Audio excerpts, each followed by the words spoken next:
So here is a typical task of bookkeeping transactions where we are giving a sales ledger account of a customer, for example, customer A in this case, with the balance brought forward and invoices that have been sent to the customer, and then the credit notes and payments that we receive from the customer.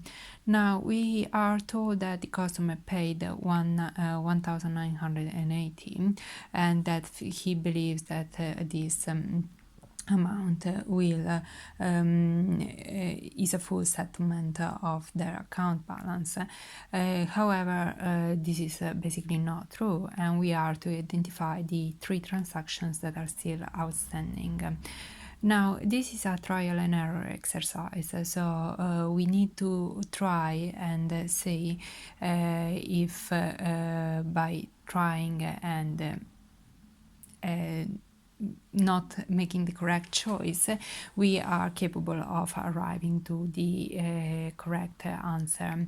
There isn't therefore a specific way to do this, but sometimes it's useful to check the first few transactions at the beginning to see if, for example, the balance brought forward can be identified in the credit notes and payments that we receive from the customers.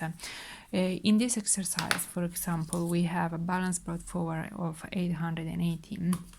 And if we look at the credit side of the customer, we have these 2 balances. One is a credit note and one is a bank payment, so it's a payment made from the customer.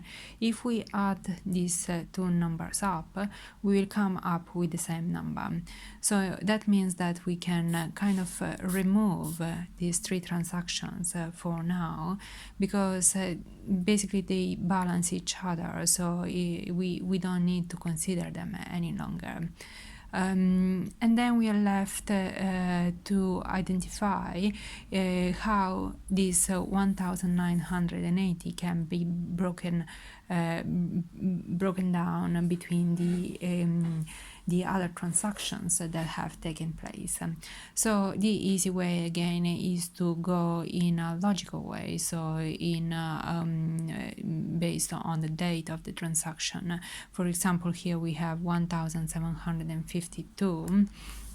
If 1,752, if we deduct this from the total amount 1,980, we are given 2,208.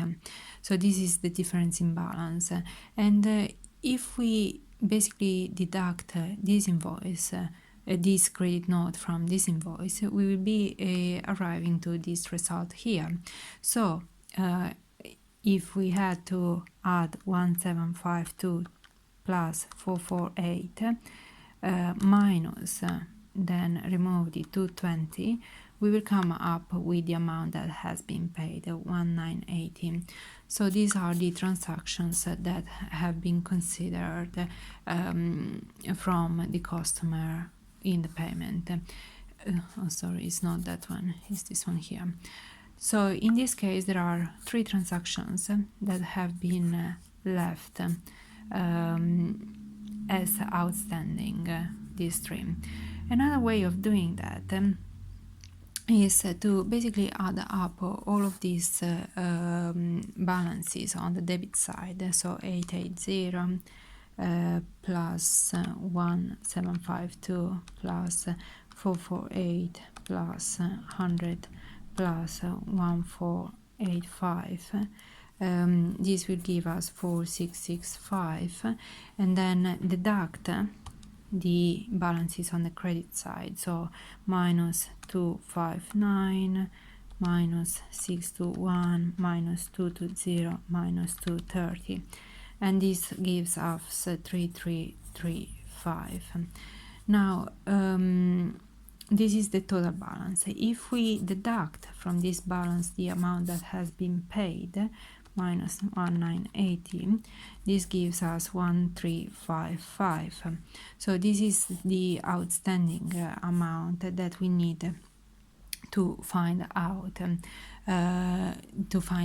So we can go through all these amounts that are given here and try to find out how by adding them and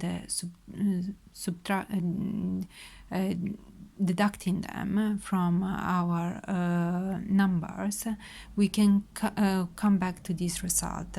So in our case, for example, if we have 1485 plus 100 minus 230, we will have 1355, which is the same amount that we were looking at. So that means that these three transactions are still outstanding. So I hope this helps.